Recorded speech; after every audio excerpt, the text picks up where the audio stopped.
Hi guys, chika-chika ta. Sige, ipit yun mong kamutron. So, let's go ta about abroad. Sa, kuan. Bitong mag-process ka ng mga first timer diha. Kulba, yun dasin kulba, no, di ba? Murakag ka ng kuan. Murakag ka ng, di mo masabtan mong bate. Samtang ka-process ka o papel. Samot na, di ba ito magkuha-kuha kang papel? So, mga wala pa kasuway ko ako papel kung itong first time but as in yung experience na ikulba pa ako so na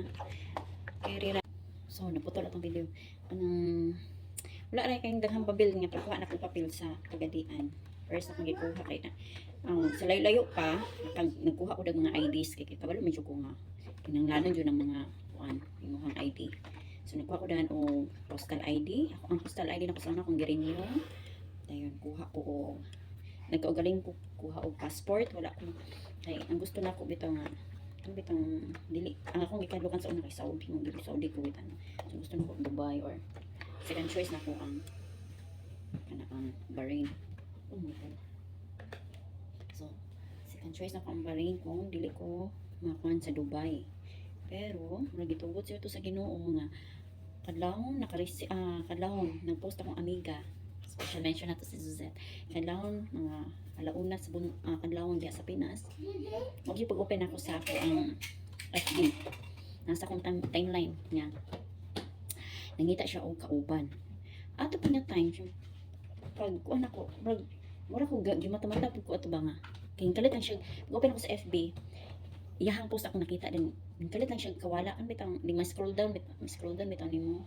makalit ag loading di ba di makalit lahi na pud ang post ang mo appear so mo di mata-mata pa ko adto so ako nang research ang ngalan kung tinuod ba to ihang di post o basi di yan ngawan lang ko atong time so tinuod man so mo to siya guys mo to sinugdanan nga nung kuan kana ang naabot ko diri kung dili po tungod sa akong friend wala ko diri sa Dubai kay nangita mo siya kung legit ito hadlok kung may scam legit itong agency di ko may scam so mo to siya story yung nag-process ko dahil o kanang papel-papel so wala na ko galisod pag kuhan ako diretso na ko kuha og kana ang kuhan police clearance NBI kanang ko passport before ko nang buros before ko nanganak sa ako ang manghuran ano ko passport pag-abot sa passport pagkauma nakabalik ko ng buros ko ato nga time